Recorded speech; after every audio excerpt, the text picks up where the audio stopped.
their Asian American heritage. Coverage begins now.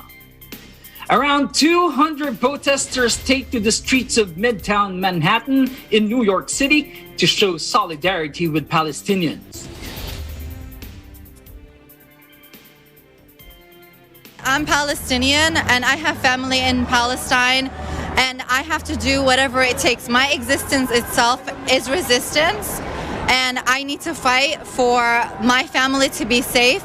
Everyone has the right to be on their homes without being ethnically cleansed or be threatened to be completely erased, and that's what Palestinians are going through. We are doing everything that we can in our power to make sure that people here know that they are funding terrorism, colonialism, apartheid, settler colonialism with their taxes. And we need to do everything that we can in order for the world to know, for Palestinians on the ground to know that we are with them. Thousands of pro-Palestinian demonstrators rallied in cities across North America on Saturday, calling for an end to Israeli attacks on the Gaza Strip, as the worst violence in years flared between the Jewish state and Islamist militants. Gatherings to show solidarity with Palestinians took place in cities including New York, Boston, Washington, Montreal, and Dearborn, Michigan. About 2,000 people turned out in the Bay Ridge area of Brooklyn, chanting, "Free, free Palestine." And from the river to the sea, Palestine will be free. They waved Palestinian flags and held placards that read, "End Israeli apartheid" and "Freedom for Gaza." Many protesters wore black and white and red and white keffiyeh scarves, while drivers sounded car horns and motorcyclists revved their engines as the sun beat down. Several Jewish people attended, carrying placards that said, "Not in my name," and solidarity with Palestine, as the protesters took over a street in the area which has a large Arab population. A few dozen police officers looked on at the peaceful protest dubbed Defend Palestine. In other news, U.S. House Speaker Nancy Pelosi calls for a diplomatic boycott of the 2022 Beijing Winter Olympics because of China's human rights violations. Let's have a diplomatic boycott if, in fact, this Olympics takes place. Silence on this issue is unacceptable. It enables China's abuses. But we cannot proceed as if nothing is wrong about the Olympics going to China. That may be a fait accompli. It may not be possible to stop that. The last 3 decades have made it clear that we cannot continue to give Beijing a blank check on the hope that their behavior will simply change. As you said, Mr. Chairman, that doesn't happen. Pelosi says, "Sadly, we are here because China continues to crush all political dissent," adding that the United States has an obligation to speak out against human rights violations in China. The joint hearing also hears from activists who condemn China's treatment of its Uyghur Muslim minority and its political crackdown in Hong Kong. As he visits the Ford Rouge Electric Vehicle Center, a facility that produces electric cars in Dearborn, Michigan, President Joe Biden says China will not win the electric auto industry race. The future of the auto industry is electric. There's no turning back. And as Rory says, the American auto industry is at a crossroads. And the real question is whether we'll lead or we'll fall behind in the race to the future, or whether we'll build these vehicles and the batteries that go in them here in the United States or rely on other countries. Right now, China is leading in this race. Make no bones about it. It's a fact. And they think they're going to win. But I got news for them. They will not win this race. We can't let them. For today's COVID-19 numbers, according to the Coronavirus Resource Center of Johns Hopkins University in Medicine, as of 6 p.m. Eastern Time, Wednesday, May 19, the number of cases of COVID-19 reported worldwide is now over 164,431,000. Top 3 on the list of countries with recorded cases: US with over 33 million, India over 25.4 million, and Brazil with over 15.7 million. To date, more than 3,408,000 have died from this virus. The US leads the countries with the most number of COVID-19 related deaths with over 587,000. Brazil is next with over 439,000, and India with over 283,000. COVID-19 vaccine doses administered worldwide is now at 1,534,197,692. Are you thinking of traveling to Panama for a summer getaway? To help you prepare, Eagle News correspondent May Davila updates us about the country's latest travel advisory and entry requirements. May. The Ministerio de Salud announces that beginning May 24, people who wish to enter Panama and have their digital vaccination certificate will not have to be tested in the airport to enter the country. However, their certificate must say that vaccination has been 14 days or more and a negative COVID test of less than 48 hours in the IATA Travel Pass. If they do not bring the proof in the IATA Travel Pass, a COVID test must be done once they arrive in the country. If they comply with this protocol, they will be exempted from quarantine. MINSA also announces a new curfew for the provinces of Chiriquí and Veraguas beginning May 21. It will be from 10 p.m. to 4 a.m. Shops may open until 9 p.m. The total quarantine without working hours or mobility will be from Saturday at 10 p.m. to Monday at 4 a.m. Tourists with reservation in hotels and carrying proof of accommodation and people who are going to tourist spots with proof of itinerary are exempted. Since October 12 last year, Panama has reopened its borders to international travelers, keeping the safety and health of both tourists and locals. Visitors from most countries are welcome to visit Panama, but a negative COVID-19 test is required for entry. However, due to the new variants from several countries, MINSA established a protocol that all incoming travelers arriving from or that have transited through from South America, India, South Africa, or the United Kingdom in the last 15 days will be required to take an additional COVID-19 test upon arrival and quarantine for 3 days. Desde la Ciudad de Panama, May Davila, Eagle News. Vivimos en tiempos interesantes. In New York, almost all capacity limit restrictions have been lifted in the state, and masks are no longer required in most indoor settings for fully vaccinated people. But some businesses are choosing to remain on the safe side. The Chelsea Pier Fitness Club is still asking customers to wear a mask even if they have received their COVID shots.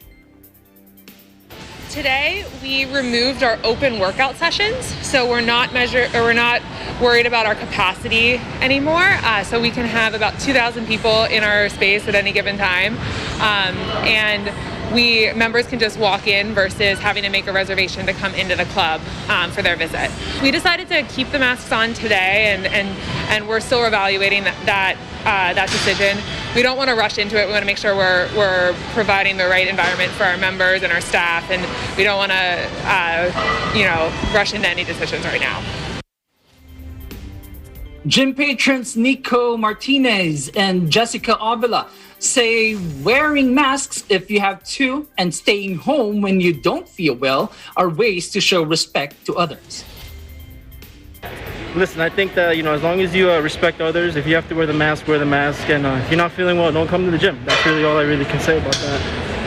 I've been double vaxxed now for a couple of weeks. I was working on it at home for throughout the pandemic and just felt safer until I knew that I was, CDC safe, I guess. Fully vaccinated New Yorker Miranda Maxwell, though still confused about when to and when not to wear a face covering, says wearing one is still a safe option to protect yourself and those around you. It's a little nerve-wracking. there's a lot of information going back and forth, so it's hard to know exactly what is going on or what's safe. I wear a mask when I'm around people, like if it's a busy street or, of course, inside still, but, or for me. But it's hard to know what to do. Another New Yorker, Aya, believes lifting capacity limit restrictions will be good for the economy. I don't know. I think people will be happy to be able to do the same things again that they have been missing. I think it's going to probably boost the economy short term. When we come back, updates from Edmonton, Alberta, and Pennsylvania. This is Eagle News America. Stay with us.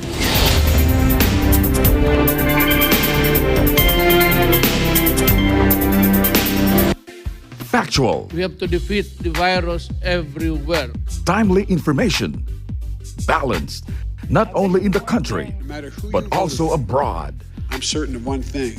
Interviews that people need to know. Watch Aguila Pilipinas. A 1-hour newscast of reports coming from regional hubs in Luzon, Visayas, and Mindanao. Know the important updates in Asia in ASEAN in Focus.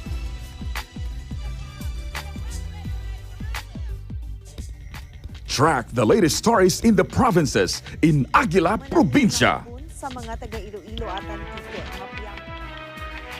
Tune into Mata ng Aguila, the evening primetime news program of Net25. Balanced and objective, Mata ng Aguila covers national and international issues, tackles news on business, health, science, and technology, entertainment, sports and human interest features, and current events. And Eagle News International delivers the latest global reports, impartial, accessible, and up-to-date. It brings to fore EBC's rich international scope and access to valuable information streams. Well, thank you to thank our health outdoor. Catch these programs on Net25. You can also watch our news programs through eaglenews.ph and Eagle News Facebook page and YouTube channel.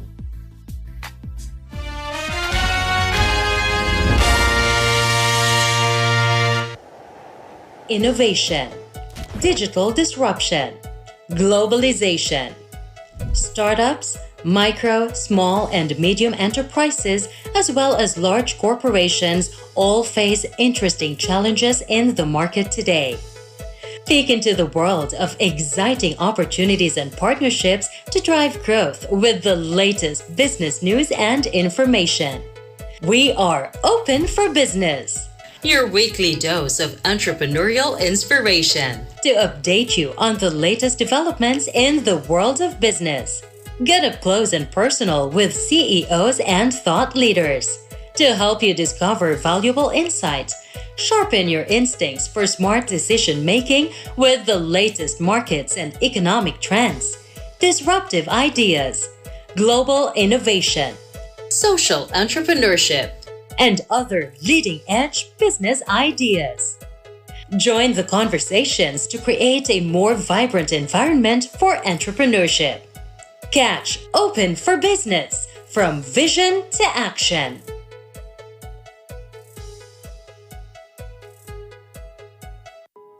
Hello there. Imagine Dami got the virus, and she infected 2 more. And those 2 infected a lot more of people. And it goes on and on until it became an epidemic. But what if Dami stayed at home? Then those 2 wouldn't have contracted the virus.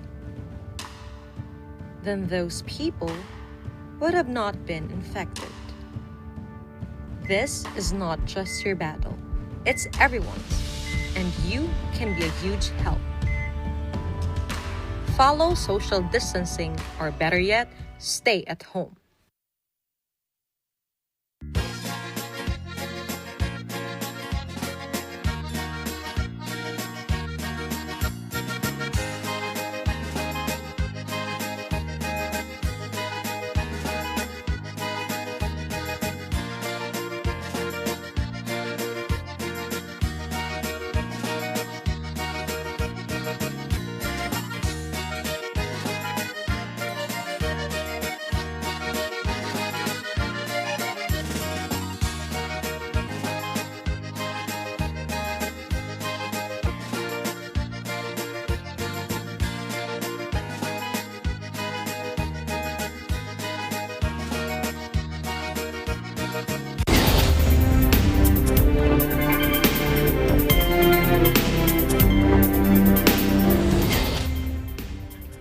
You're watching Eagle News America. I'm Ace Ramirez in Washington, D.C.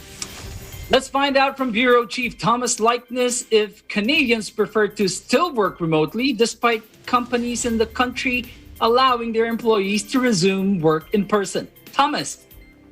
Well, thanks, Ace, and we'll get into that in a bit. Let's give you a bit of background. First of all, it's been more than a year now that most office workers in Canada have been working from their homes.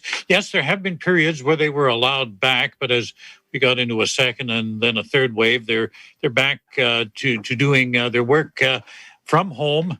They're homebound when it comes to work. Now, the management consulting firm KPMG commissioned a survey on how people feel about returning to the workplace as the pandemic hopefully comes to an end. And here are the findings in Canada. More than 3/4 of those asked want the flexibility to spend part of their work week, part of it anyway, working remotely.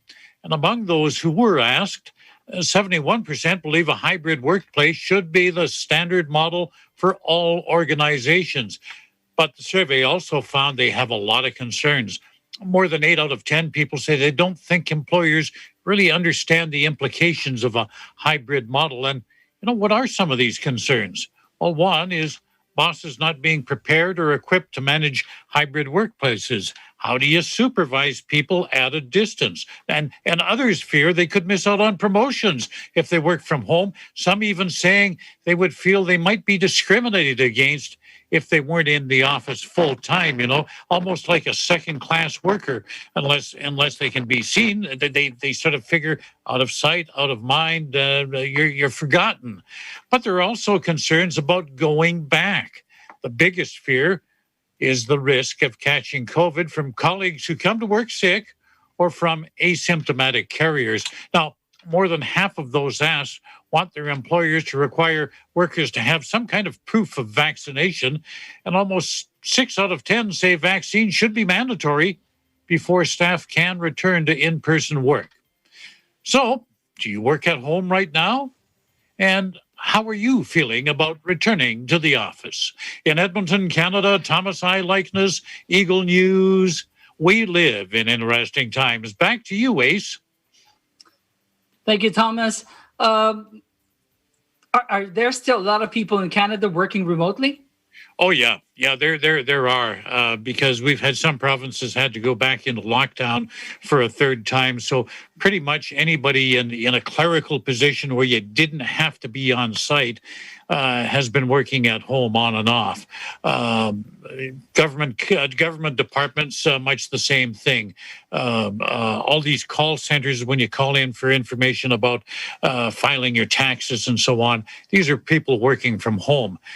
And that's not, like I say, only because of the high case numbers, but until recently, our immunization has been going at a snail's pace. Now, it's picking up now, so I would expect to see a change by the end of the summer. We'll see more people back at the workplace.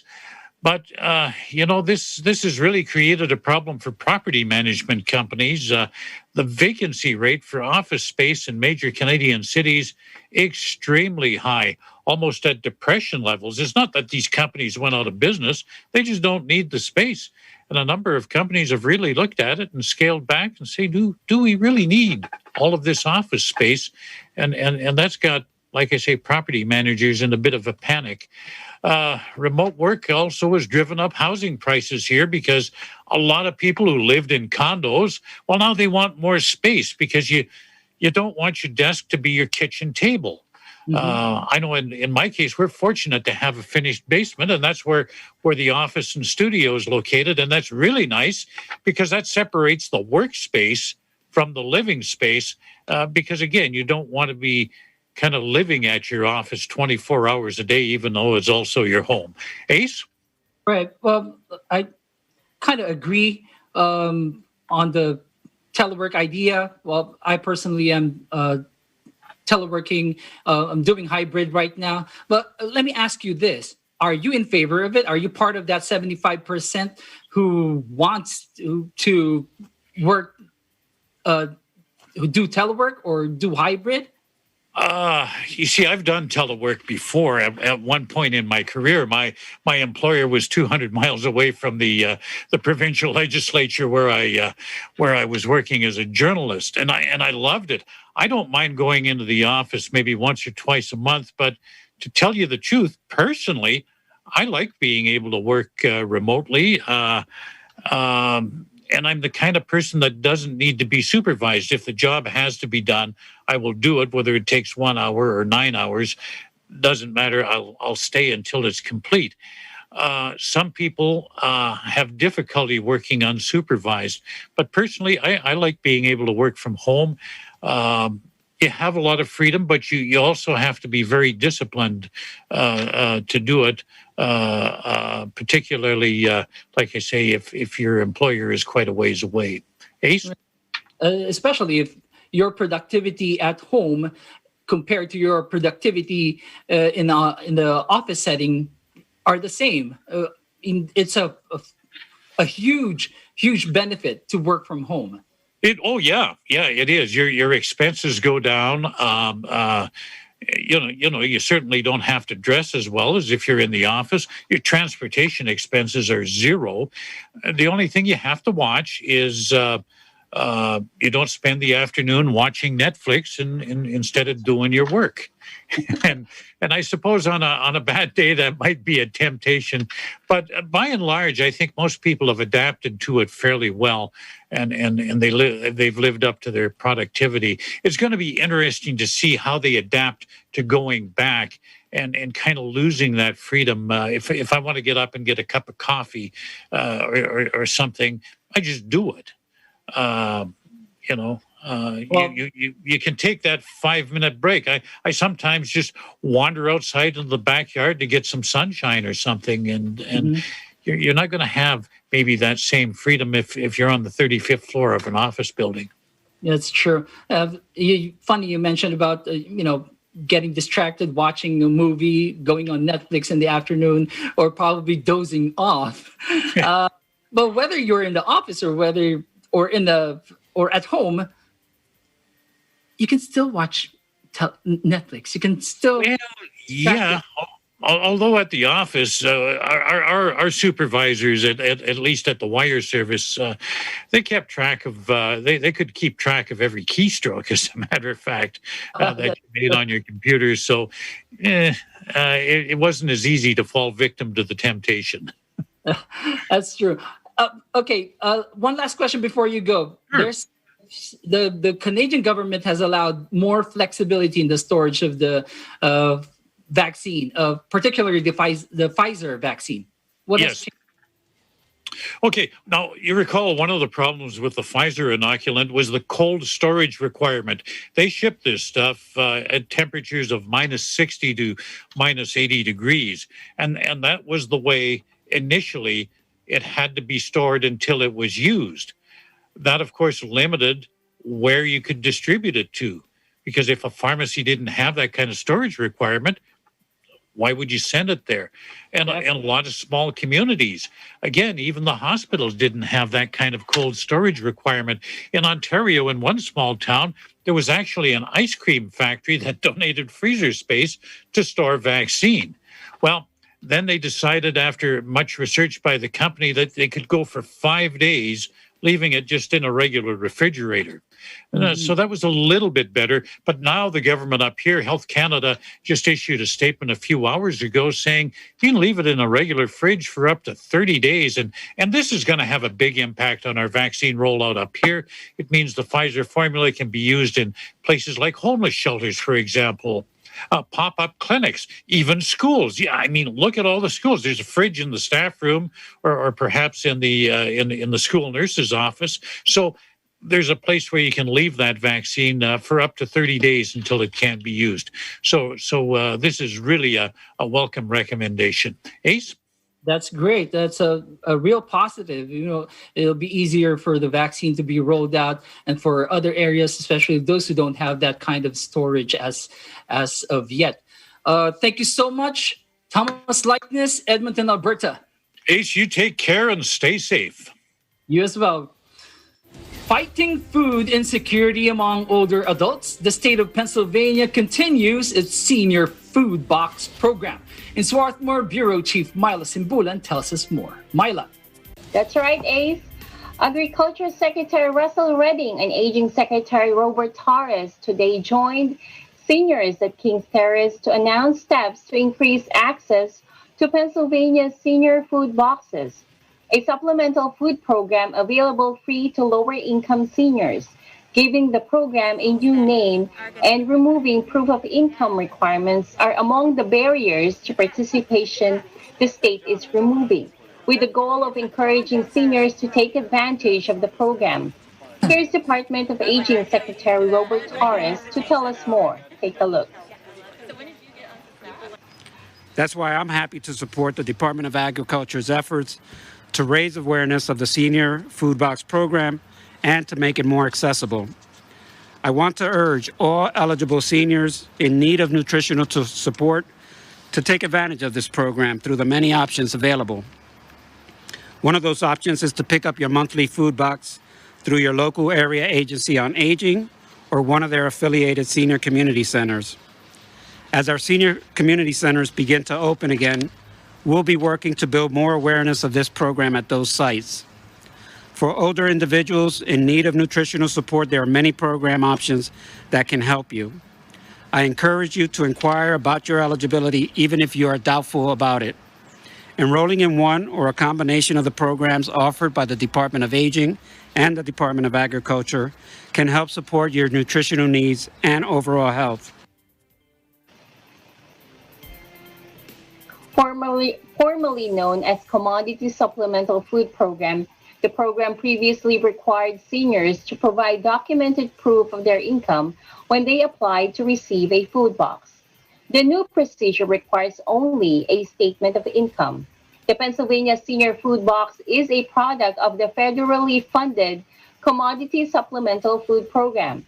It works to improve the health of low-income seniors by providing a supplement to groceries of a variety of nutritious, shelf-stable products, including shelf-stable fluid milk, juice, ready-to-eat cereal, rice, pasta, dry beans, peanut butter, canned meat, poultry or fish, and canned fruits and vegetables. The Senior Food Box is a perfect supplement to other food assistance programs in Pennsylvania, such as the Supplemental Nutrition Assistance Program, or SNAP, and the Pennsylvania Senior Farmers Market Nutrition Program, which provides seniors with fresh, Pennsylvania-grown fruits and vegetables from summer through fall. More than 300,000 Pennsylvania seniors are eligible for the Pennsylvania Senior Food Box, but only about 35,000 are enrolled to receive it this year. Seniors often face barriers to access for food assistance programs such as mobility, technology, and stigma. This food box program aims to overcome those barriers by being available for drop-off or drive-through in addition to pick-up, and now by reducing stigma and red tape with the removal of income verification requirements.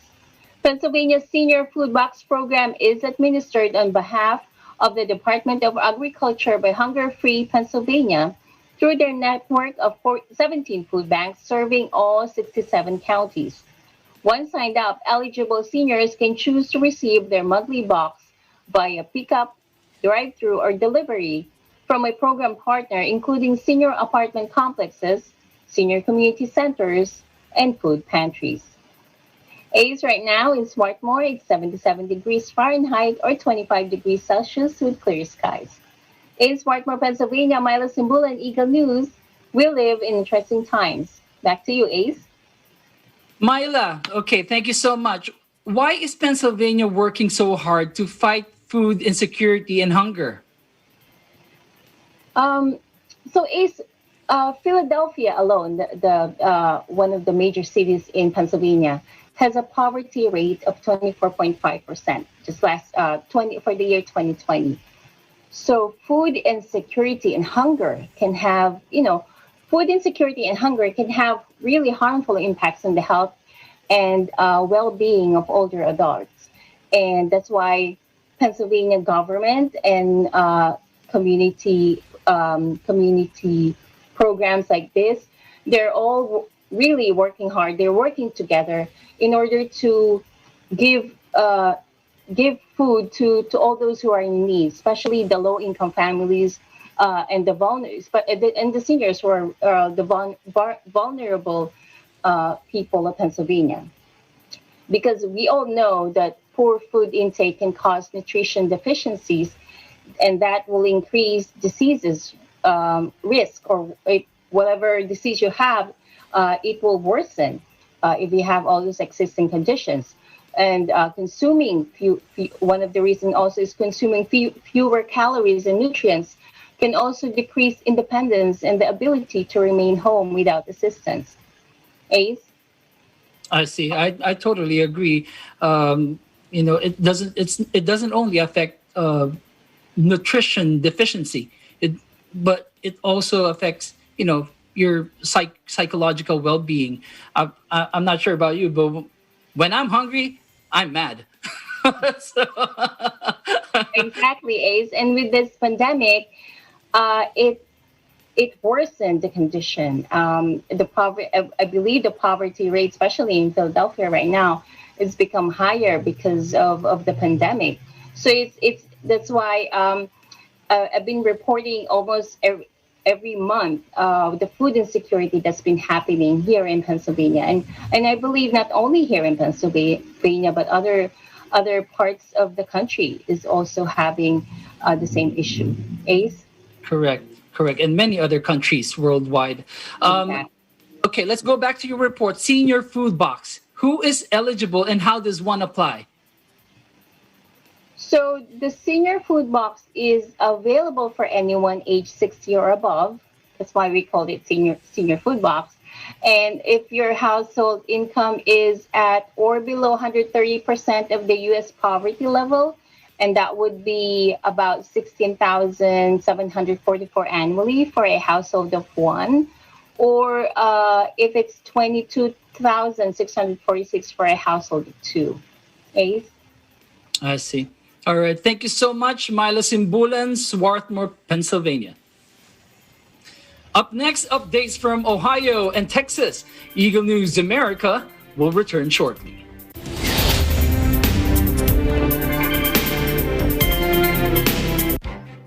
Events happen around us all the time, in our community, in our country, around the world.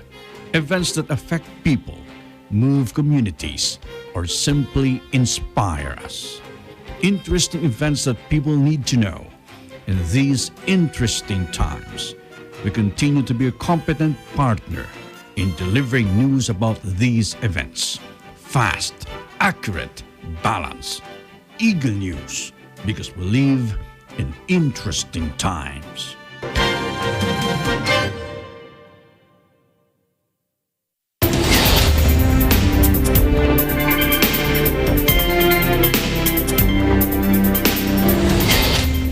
You're watching Eagle News America. I'm Ace Ramirez in Washington, D.C.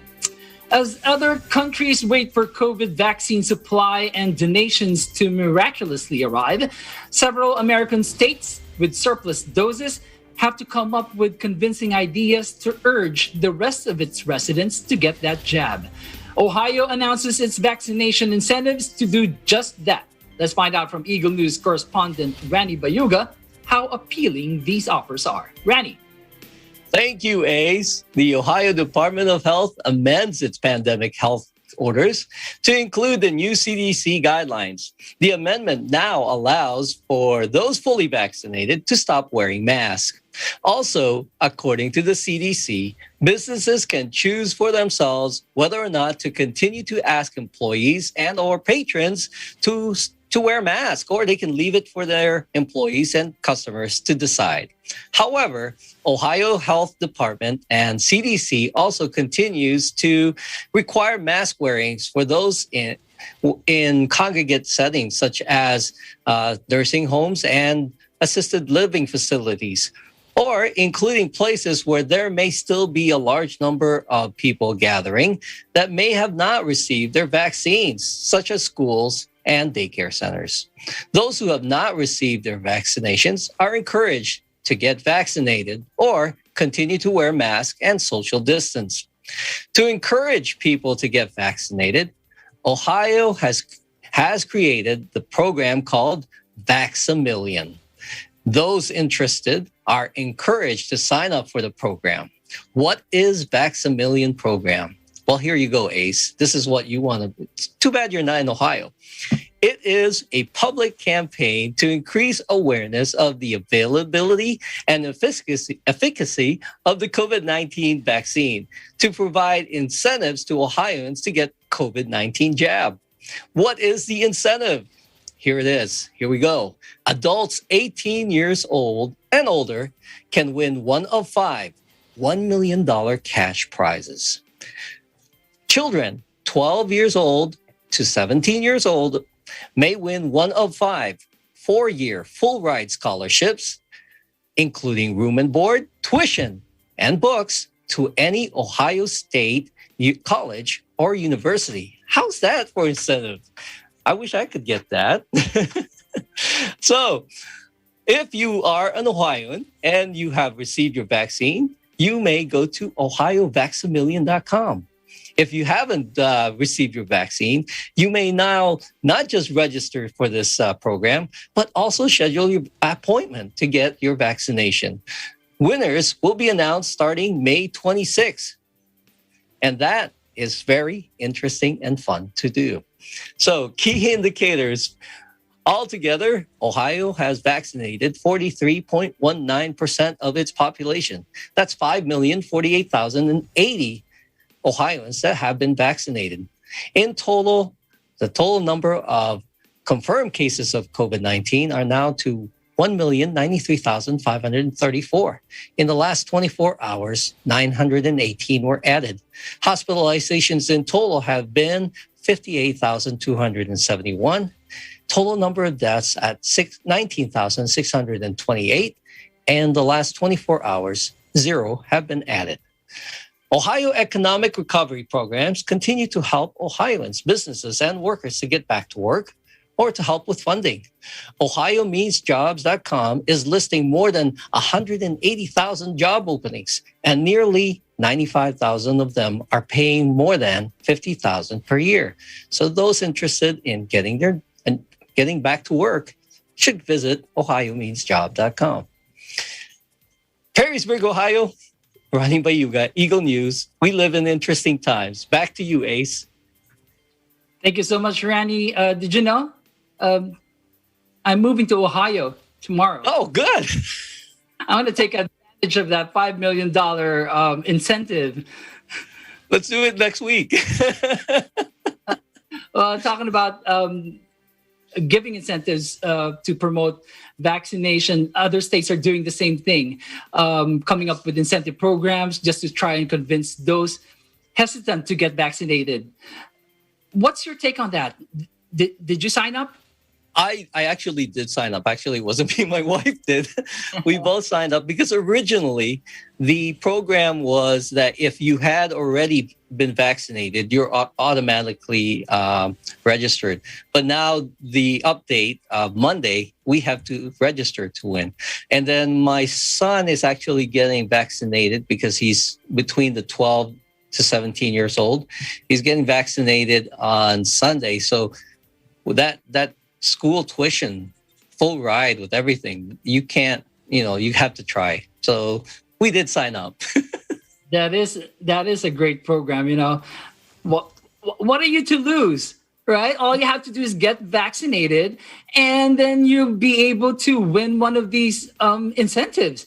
It's great incentive. I mean, there's a lot of people talking about it. Just when we first heard about it, we didn't get as much info. I think it was like last week, but then a day after we received this, the total package of what it was, and then we were just like, "Wow, that's great stuff." It is great stuff. Talking about your Ohio's economic recovery programs, what other new programs has Ohio received to help with we have Tech Cred, which is great for businesses to have their employees upgrade their skills. But now there's also other things that we've been attracting here in Ohio because of the skills and the education that we're giving our people. And one of them is NASA and Fly Ohio will now participate in the Advanced Air Mobility National Campaign to test real-world applications of healthcare delivery, air taxi, and air metro and regional air cargo transports. So we're talking about drones. We're talking about maybe flying vehicles. So these are things that are going to be interesting to see to come up with working with NASA here in Ohio. Did you say flying vehicles? Are we talking about Jetsons here? Yes, that's what I thought about when we were was looking into this, because they were really looking into certain things like that, and that would be cool. Back in when we watched those Jetson cartoons, you had robots flying around delivering stuff. It was cool. So I think that's where we're headed with this. Totally. Okay, last question before you go. Why Ohio? What makes Ohio qualified for this program? Well, Ohio has a long history of aerospace, and we actually have NASA here. In Cleveland, we have NASA. We have, there's things in there that they're working on that are like things that you would say what do you call that? The virtual world in Star Trek. You ever watch Star Trek? They have that virtual world that you walk into and you're actually there. They're doing some things like that. But so Fly Ohio is also involved in groundbreaking work. And like we said earlier, they call it beyond line of sight drone systems. So they're looking at those drones to deliver packages, deliver whatever, flying multiple, traveling through not just planes, but they are doing other things to allow public transportations and things like that to deliver within the states. So we're talking Jetsons. Good stuff. Thank you so much, Randy Bayuga, Parisburg, Ohio. Thank you, Ace. Several stories from Texas tonight.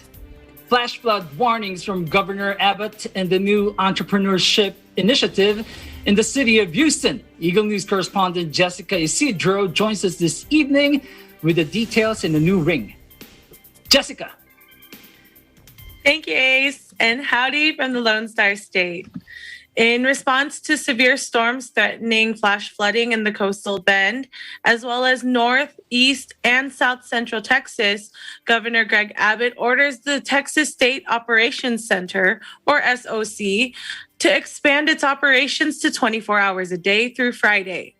Governor Abbott activated a number of resources Tuesday to assist local communities as they respond to the severe weather. Texans who experience damage from this event should report to the Texas Division of Emergency Management, or TDEM, through the iStat tool, which can be found at damage.tdem.texas.gov. This will help the state assess damage across Texas and help emergency officials understand if requests will qualify for federal disaster assistance.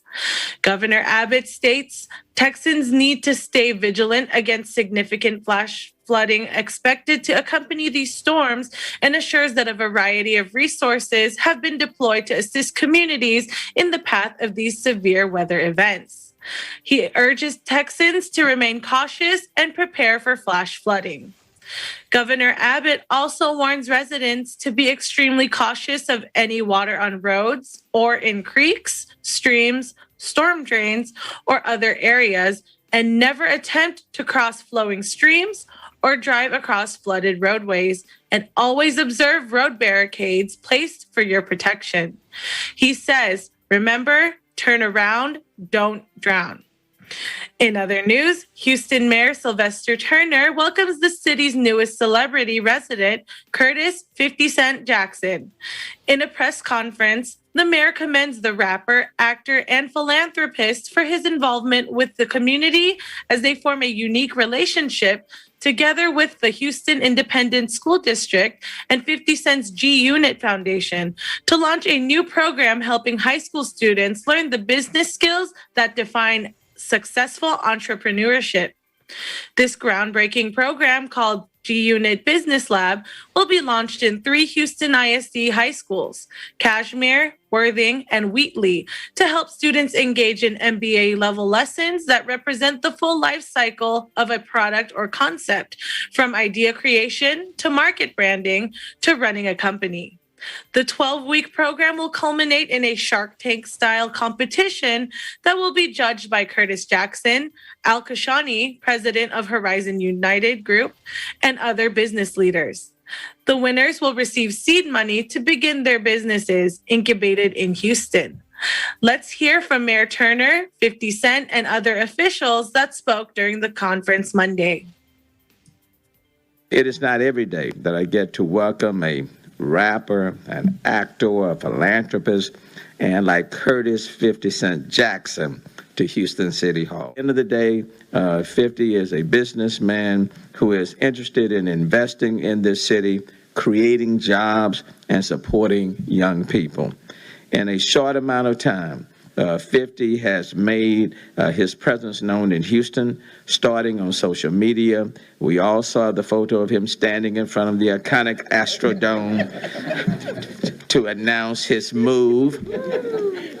He wasn't supposed to do it at that time, but nonetheless, we write our own script, But before that, back in December, he donated thousands of dollars worth of electronics for children's Christmas presents that were passed out at the Toyota Center. And then he brought himself a cowboy hat and some boots and went to the rodeo just like regular Houstonians. But 50 does everything big, and he was crowned the Reserve Grand Champion Best of Show in the 2021 Rodeo Uncorked International Wine Competition. Yeah. That's a big title to say that his success means the rodeo can help hundreds of students. And more importantly, he is making a positive impact in our community, and he's doing it now. And today he is announcing the launch of a program that will benefit 3 high schools in the Houston Independent School District. A quality education is one of the best tools we can give young people to help them succeed in the classroom and in their future professional careers. I'm really excited about it. I've over the last 20 years, I've been focusing on academic enrichment projects and making donations to other existing organizations that can execute it. Because running a charitable organization is like running a whole business. Mm-hmm. It's not a joke. So I try not to run it. I try to make the donations to the right organizations as we go. And these programs, I think, will really help and be exciting to get people back involved in everything that's going on. Now, following COVID, providing the opportunities and the tools for people to make their path easier, in the entrepreneurship. That it's exciting to be a part of it and a great way to start things in Houston. So this is 3 schools now, but it's going to be a lot more. Watch me. Meanwhile, I hope you're staying safe in your part of the world. In Austin, Texas, I'm Jessica Isidro, Eagle News. We live in interesting times. Back to you, Ace. Thank you so much, Jessica. No less than 50 Cent, huh? So how do you feel about this? 50 Cent working together with Houston high schools to set up this G Unity Business Lab. Well, I'm from Houston, so I think it's great that he's helping out my hometown. Houston's such a big and diverse city filled with people from various backgrounds. And it makes me happy to see celebrities like 50 Cent using the platform that he has in a way to give back to communities that need it the most. He's helping students by giving them a tool to be successful by providing the resources that they otherwise may not have had access to if it weren't for him. Ace? Definitely, definitely. But do you know if there's any political agenda behind this? As far as I know, no, he just wants to give back to the community. That's great. That's great. Bless his heart. If this had taken place in your school during the time when you were still in high school, would you have participated? I definitely would have, considering I'm actually studying to get my MBA right now. So it probably would have helped me sooner. Great, great. Thank you so much, Jessica Isidro, Houston, Texas. Up next, a message from Associate Attorney General Vanita Gupta on standing with members of the Asian American Pacific Islander community. Plus tonight's roundtable about what makes us proud Asian Americans. Eagle News America will be right back.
Welcome back. This is Eagle News America. I'm Ace Ramirez in Washington, D.C. Speaking in support of Asian American Pacific Islander Day Against Bullying and Hate, U.S. Associate Attorney General Vanita Gupta shares her own personal experience on being bullied because of her ethnicity. In this video released by the Department of Justice, Associate Attorney General Gupta says bullying and hate have no place in America. Let's take a look. One of my earliest memories as a 4-year-old was sitting at a McDonald's with my family when a group of skinheads began shouting ethnic slurs at us. One shouted, "Go back to your country." Bullying and hate have no place in America. This is a country that promises equal justice for all, where no one, especially children and young people, should ever feel unsafe because of who they are. On this National Asian American and Pacific Islander Day Against Bullying and Hate, the Justice Department's Civil Rights Division and the Education Department's Office for Civil Rights are proud to stand with members of the AAPI community and all communities in America who recognize this country is undivided against hate. We have released new resources in 5 languages for students and families confronting harassment. Our Civil Rights Reporting Portal will also now be available in 4 additional languages: Chinese, Vietnamese, Korean, and Tagalog.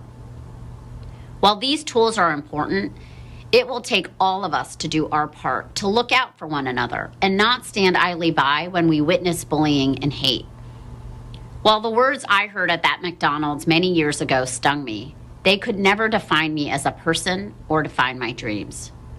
And in fact, just weeks ago, I swore an oath to pursue equal justice for all as the Associate Attorney General of the U.S. Department of Justice, becoming the first daughter of immigrants and the first AAPI confirmed to that position.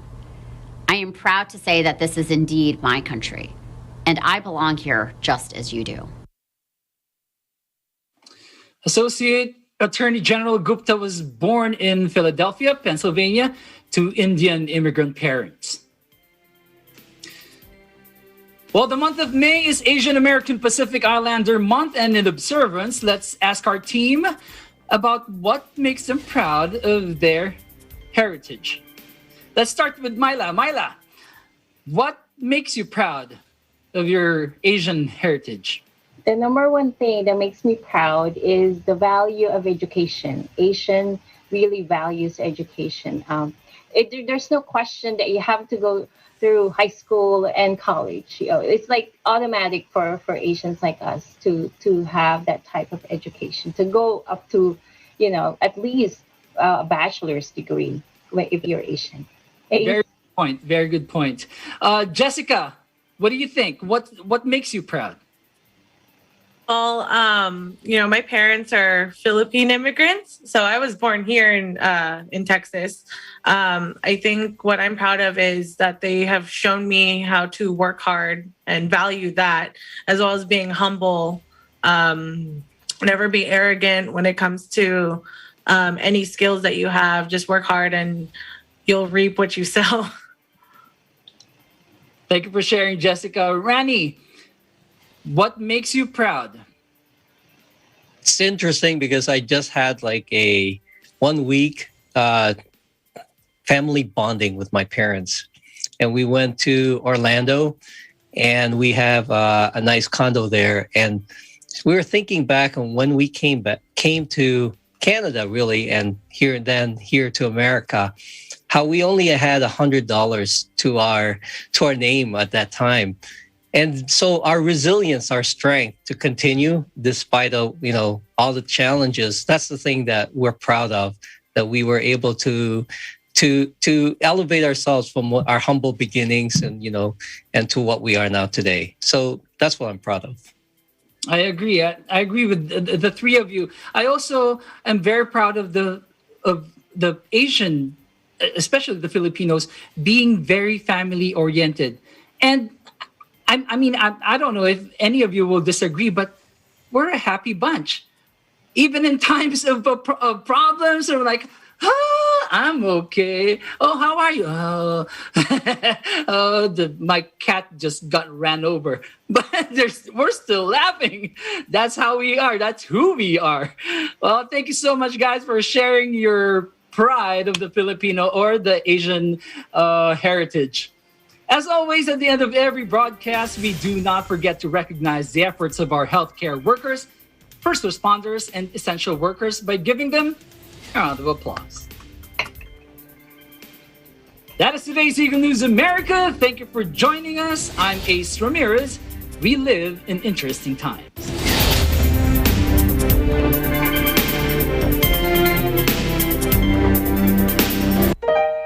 Ngayong may pandemya, marami ang walang trabaho at mataas ang presyo ng bilihin. Isa sa nakikitang solusyon para makaiwas sa pagkagutom ay ang pagtatanim. May ilan problemado sa espasyo dahil